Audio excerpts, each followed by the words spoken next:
students, welcome you all in the science class. I'm Neerama, your science teacher. So students, our chapter number 4, reproduction in animals is going on, and in this chapter we have studied about the aerial oviparous animals, and in this oviparous category we have learnt about the birds and the egg structure of an egg, and apart from it we have studied about the life cycle of cockroaches.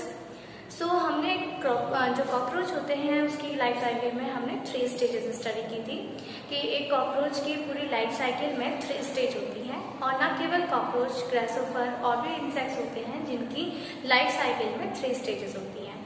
But यहाँ पर अगर हम आज हमारा जो topic है वो है life cycle of butterfly and some other eggs laying terrestrial animals. ठीक है, तो हम यहाँ पर बटरफ्लाई की लाइफ साइकिल को डिस्कस करने वाले हैं, और बटरफ्लाई की लाइफ साइकिल में 4 स्टेजेस होती हैं। ठीक है, मतलब थोड़ा हम लास्ट टाइम में भी ये डिस्कस किया था कि जो इंसेक्ट्स जैसे कि कॉकरोच, ग्रासोफर, इनकी लाइफ साइकिल में 3 स्टेजेस होती हैं, और जो बटरफ्लाइज हैं, हाउस फ्लाइज हैं, मॉस्किटोज हैं, तो उनकी लाइफ साइकिल में 4 स्टेजेस होती हैं। उनकी फर्स्ट स्टेज में क्या होता है, फर्स्ट स्टेज में जो एडल्ट बटरफ्लाई होती है, मदर बटरफ्लाई, वो एग्स ले करती है। सेकेंड स्टेजेस में क्या होता है कि वो एग जो है जब हैच हो जाता है तो उससे एक लार्वा बाहर आता है। थर्ड स्टेज में वह अपने चारों तरफ एक कवरिंग बुन लेता है जिसको हम प्यूपा कहते हैं, और फोर्थ स्टेजेस में क्या होता है कि वह धीरे धीरे उसी के अंदर उसकी ग्रोथ होती रहती है और वो एक एडल्ट बटरफ्लाई बच जाता है। तो इस तरीके से जैसे कि हमने लाइफ साइकिल डिस्कस की बटरफ्लाई की, तो हम एक बार इसको लिख लेते हैं। So the stages, the 4 stages of the life cycle of butterfly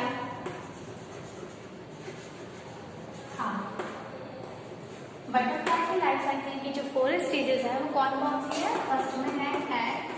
ठीक है, फर्स्ट स्टेज होती है एग, जब वह अंडे की फॉर्म में होता है। सेकेंड है कि जब एग हैच जाने के बाद उससे लार्वा बाहर निकलता है, तो सेकेंड कहलाती है कैटरपिलर, क्योंकि लार्वा को हम कैटरपिलर भी कहते हैं। थर्ड स्टेज होती है इसकी, ये अपने चारों तरफ एक कवरिंग बुन लेता है जिसको हम प्यूपा कहते हैं। और फोर्थ स्टेज में क्या होता है कि ये धीरे धीरे एमर्ज होते हुए, ग्रोथ होते हुए ये adult butterfly, adult butterfly.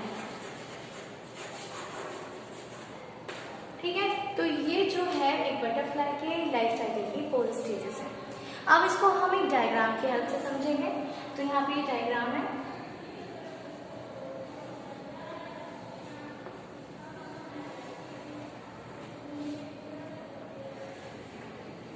So students start करते हैं इसकी फर्स्ट स्टेज से। ठीक है, फर्स्ट स्टेज में मैंने आपको क्या बताया,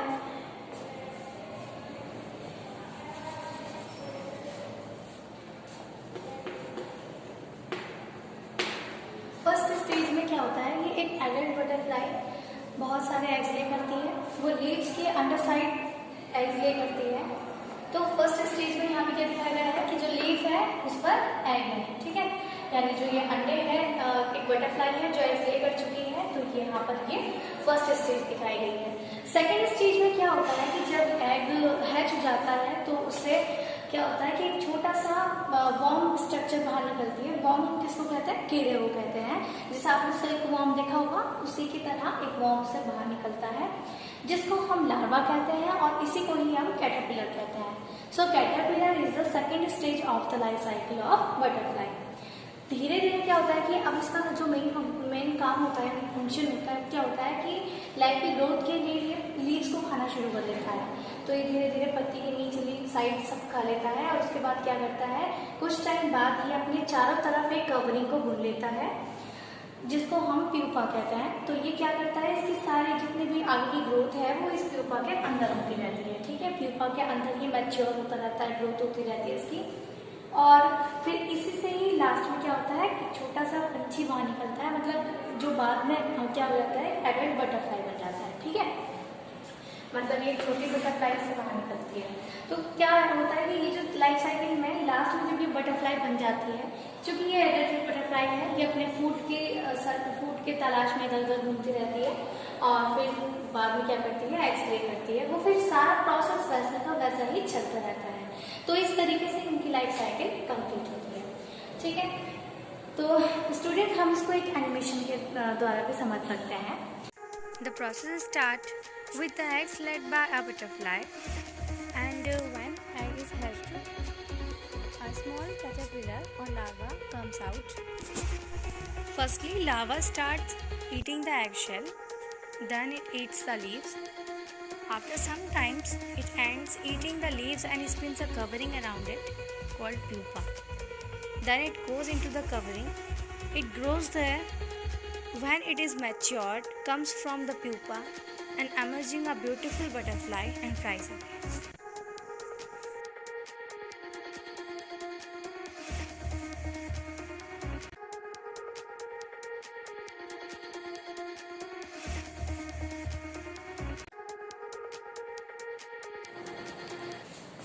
सो स्टूडेंट्स, अब हम यहाँ पर कुछ जो अदर लिविंग टेरेस्ट्रियल एनिमल्स हैं उसके बारे में स्टडी करेंगे।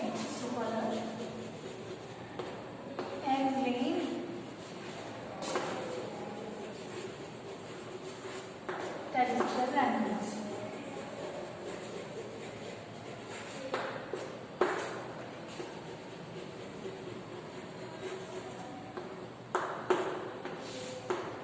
सो इनकी कैटेगरी में कौन कौन आ जाते हैं? टर्टल्स, ठीक है, एंड लिजर्ड्स, छिपकली, क्रोकोडाइल, स्नेक्स, सो स्टूडेंट्स, बहुत सारे रेप्टाइल्स जो एग्स ले करते हैं और वो टेरेस्ट्रियल होते हैं, मतलब लैंड पर ही रहते हैं। ठीक है, तो वो क्या करते हैं, एग्स ले करते हैं। तो यहाँ पे जो कुछ उनमें से कुछ हमने बता दिए हैं, वो कुछ एग्जाम्पल्स देते हैं, जैसे टर्टल, लेजर्ड, क्रोकोडाइल, स्नेक, इन सब के अलावा भी कुछ एलिगेटर्स। तो ये सभी क्या करते हैं, एग्स ले करते हैं लैंड पर। तो अब इनके एग्स की बात करें तो जो इनके एग्स होते हैं वो हार्ड शेल्ड होते हैं, मतलब जो उनकी कवरिंग है वो थोड़ा सा हार्ड होती है, जैसे कि बर्ड्स की होती है। बर्ड्स भी क्या होती है, बर्ड्स जो एग्स ले करती हैं वो भी अपने यंग वंस को हार्ड शेल में रखती हैं। तो इस तरीके से इनके भी एग क्या होते हैं, हार्ड शेल्ड होते हैं। और ये क्या करते हैं, अब हम क्रोकोडाइल की बात कर रहे हैं। ठीक है, क्रोकोडाइल की लाइफ साइकिल की बात कर रहे हैं। तो ये क्या करते हैं, जब ये एग्स ले करते हैं, पहली बात कि ये जो है, जैसे क्रोकोडाइल की बात हम यहाँ पे कर रहे हैं, तो क्रोकोडाइल एग्स ले करने के लिए नेस्ट बनाता है। ठीक है, मतलब एक घोंसला बनाता है, कहीं जैसे गड्ढा है, कहीं शैलो पिट है, तो वहाँ पे वो उसको एक नेस्ट बनाता है, उसमें एग्स ले करता है। फिर क्या होता है कि जब एग्स ले हो जाते हैं तो वह अपने उस एग्स को सैंड से ढक देता है, मतलब रेत से ढक देता है। कुछ टाइम बाद क्या होता है कि वह उस पर उसको उन एग्स को वार्म रखने के लिए उन पर बैठती है। तो स्टूडेंट्स, एग्स जब हैच जाते हैं तो उनसे छोटे क्रोकोडाइल बाहर आते हैं, मतलब इनके जो यंग वंस है वो बाहर निकलते हैं। जब वो बाहर होते हैं तो क्या करती है, जो एडल्ट क्रोकोडाइल होती है, मदर क्रोकोडाइल, वह अपने बच्चों को अपने माउथ में पिक कर उन्हें पानी में छोड़ाती है। क्योंकि क्रोकोडाइल कार्निवोर्स होते हैं, और कार्निवोर्स हम किसको कहते हैं, कार्निवोर्स उनको कहते हैं जो अदर एनिमल्स के फ्लैश को खाना पसंद करते हैं। तो ये कार्निवोर है, ना ये हर्बीवोर है, ना ही ये ऑमनीवोर है। तो जब जो मदर क्रोकोडाइल है वो अपने बच्चों को माउथ में पिक करके पानी में छोड़ आती है, तो वे वहाँ पर पहले स्टार्टिंग में छोटी छोटी मछलियों को खाते हैं, और बाद में धीरे धीरे क्या होता है कि जो कुछ भी उनको वहाँ पे मिलता है वह उसको खा लेते हैं। यानी उनको जो ईटिंग हैबिट है, बेसिकली ईटिंग हैबिट के अकॉर्डिंग वो कार्निवोर होते हैं, यानी फ्रेश ही खाते हैं। तो ये कुछ क्रोकोडाइल की लाइफ साइकिल थी। ठीक है, क्रोकोडाइल की लाइफ साइकिल को हम एक एनिमेशन के थ्रू समझ सकते हैं। तो इसके लिए हम एक एनिमेशन स्टार्ट करते हैं। So students, here the same process as I have told you, it happens. A female crocodile lays many eggs at a time and takes care of her eggs, and when the eggs are hatched, the babies of crocodile come out from these eggs, and then